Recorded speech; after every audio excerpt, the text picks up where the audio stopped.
现在呢，大家对他有印象，真的是一路繁花，而且他自己说他在一路繁花里面讲过一次脱口秀，还有人说大声的说对，啊，并且强调稿子是自己写的，还虽然标注了一下说虽然没梗，但讲的非常流利。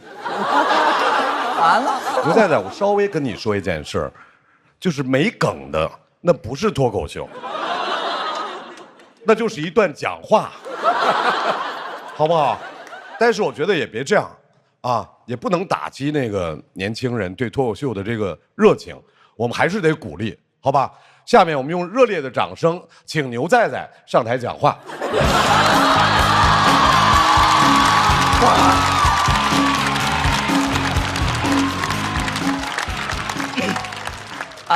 大家好，我是牛仔仔。那我讲两句啊。在座的各位呢，其实我最熟悉的就是小庆姐了啊，因为我们一起录了一路繁花。这里小庆姐认证了，说我是繁花坛里她最喜欢的啊。结果呢，录到后面连我姓啥都不记得，叫我刘仔仔。不过没关系啊，我不在意的，因为我最喜欢的也是你啊，牛小庆。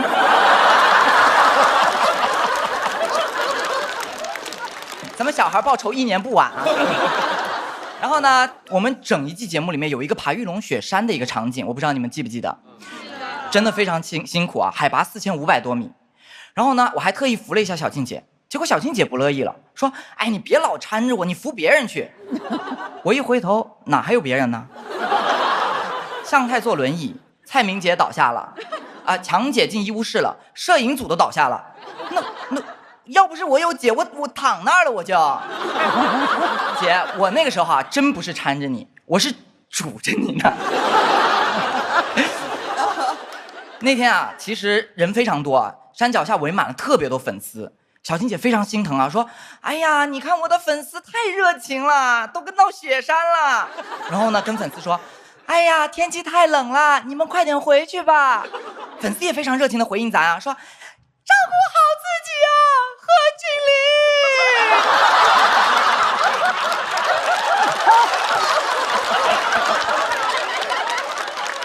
小庆姐一下愣住了，说：“哎，贺峻霖？是我哪部戏的角色来着？”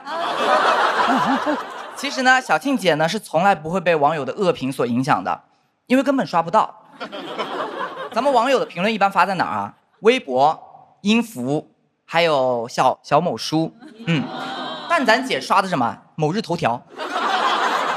你们是不是觉得这种平台的八卦特别滞后？完全不是，非常超前呢。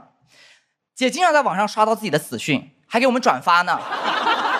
说：“哈哈，你看我又死了。”笑死。感觉可以啊。我相信大家跟我一样啊，就是加到名人以后啊，会非常好奇他们的朋友圈，对不对？我悄悄告诉你们，小庆姐的朋友圈全是关于自己的营销号的文章，比如什么刘晓庆中国女人最好的榜样，还有那种3个细节看出刘晓庆有多谦虚。姐，不用3个细节，2篇文章我就看出来了，你一点也不谦虚。当然不谦虚。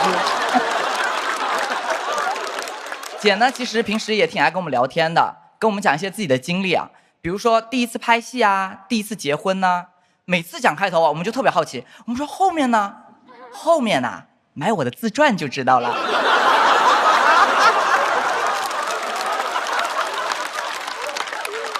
小庆姐呢，显年轻肯定是归功于她的好心态，对吧？前段时间呢，我们得知她收藏的翡翠被自己雇的保安监守自盗了。那换作是我肯定气得睡不着，气死了。结果小庆姐说：“没关系啊，你看背叛我的人，我都给一堆翡翠，那忠诚于我的人呢？”我说：“那最终都会背叛你啊，姐。”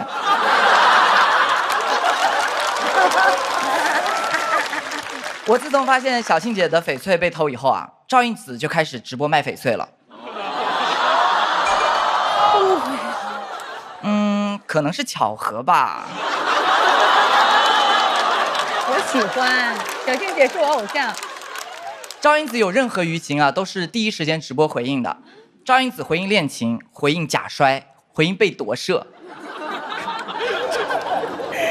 赵英子面对舆论啊，都是热处理，每次啊还要故意提醒大家不要录屏，如果录了也不要发到网上，在那自欺欺人。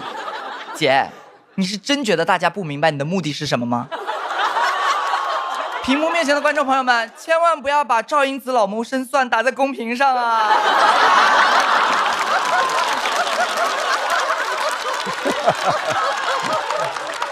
这个是真不用罚，这个是真不用罚。周扬青姐姐，第一次见面，我做个自我介绍啊。姐姐你好，我叫牛仔仔。别记错了，我可不是什么小羊、小马、小佩奇。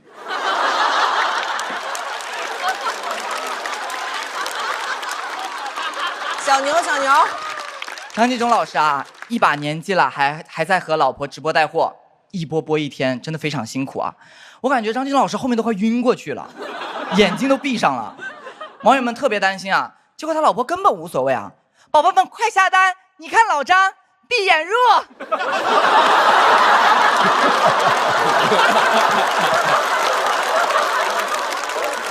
那个讲了大家，那我也讲讲自己吧。今天的各位老师呢都有自己的代表作，只有我呢还在摸索，甚至不知道自己到底算什么职业。但是你们要是攻击我演技差，请记住我是一个歌手。你们要是说我唱歌难听，没关系啊，其实我是一个演员。还有人吐槽我不会要靠刘晓庆吃一辈子吧？当然不会啊，我现在也是有了自己的事业，我正在撰写我的自传。如果想了解更多关于刘晓庆的婚姻、事业以及爬雪山的幕后故事，欢迎购买我的自传。谢谢大家，我是新锐作家牛仔仔。说得很好，话剧演员。记住了啊，记住你了啊，写本本上了。没看出来啊，小孩嘴挺毒啊。几岁啊你？就来了，扒拉，还写自传，你自传里全是刘晓庆。不止，有5个姐姐。那我就给你写序。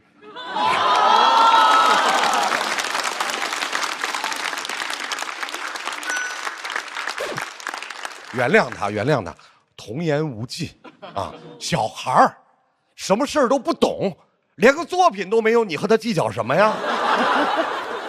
下一位要上场的范志毅，范志毅不得了，不说了，掌声欢迎范志毅。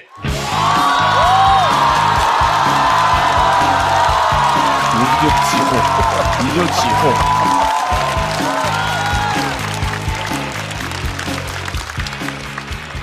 大家好，我是范志毅。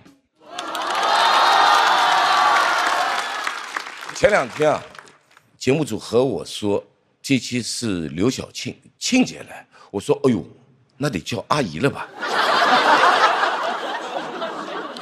不，从年龄结构上就是这样了啊。我今天过来一看，这都是什么人？我奇形怪状的啊。大长胡子，小白胖子，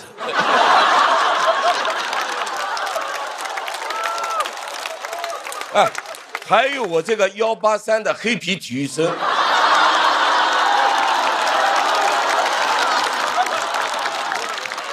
就为了哄阿姨开心。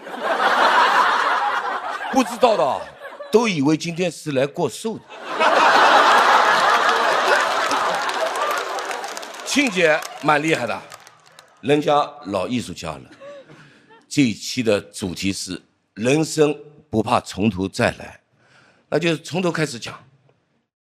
刘晓庆1950年生人，大家可能对1950年没什么概念吧，我也没什么概念，但我知道那一年世界杯才举办到第4届。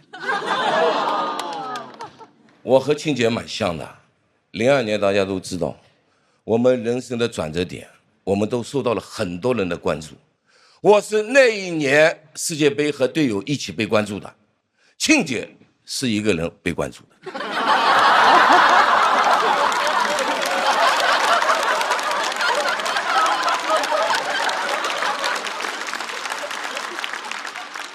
但庆姐可能不关注足球啊，没有看到我比赛的直播。庆姐没事的，新闻里也有讲的呀。你在新闻里没有看到我吗？我在新闻里看到你了。说实话啊，那一年我表现没那么好，但我听说你表现的挺好的，又运动又学习的，你也是体育生啊。后来庆姐还把那段经历写成了书，说那会儿自己特别自律，天天早上6点起。废话，他不起来也不行啊，不都6点起吗？那不是纪律吗？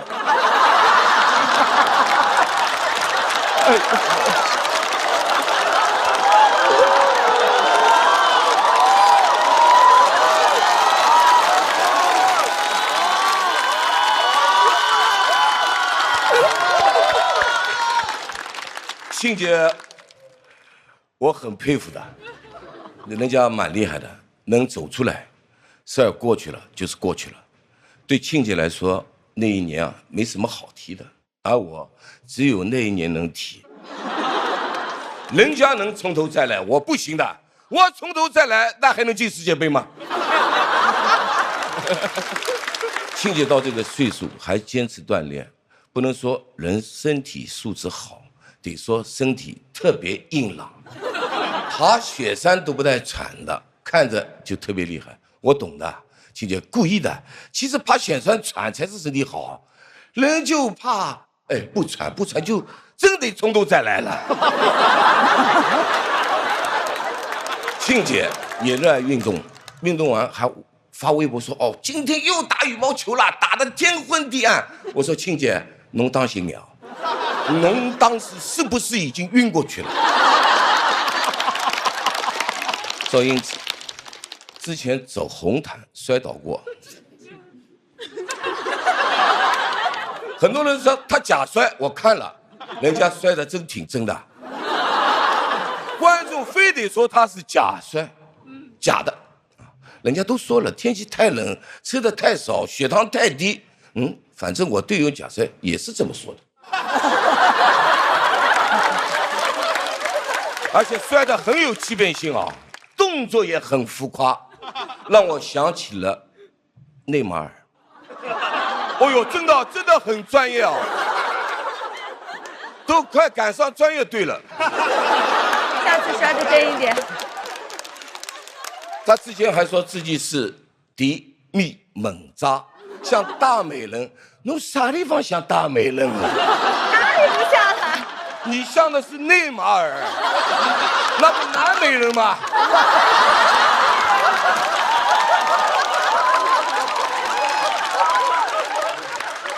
但我懂他，但真的我懂他，他这么一摔有镜头啊，比赛的话还专门有回放啊，特别假还有特写啊。对，这种动作在场上肯定算要犯规的吧？下不为例啊。你笑得牛仔仔，谁会管自己叫牛仔仔？你这个名字感觉李诞会在直播间直接卖了你。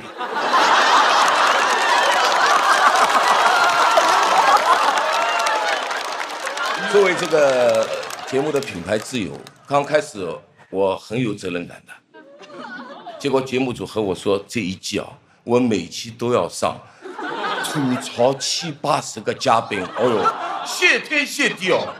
我犯罪什么人，让你们这么想我啊？我也不是啥都吐槽的呀，我有底线的呀。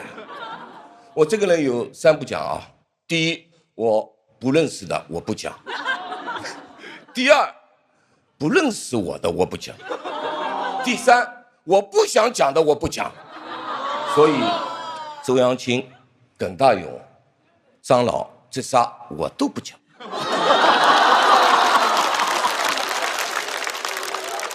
但最后我要讲，青姐真的蛮厉害的，不管什么时候都不怕从头再来，在哪跌倒在哪爬起来，在哪摔倒就在哪站起来，咱别假摔就行。谢谢大家，我是范进。还有这个累了。哥哥，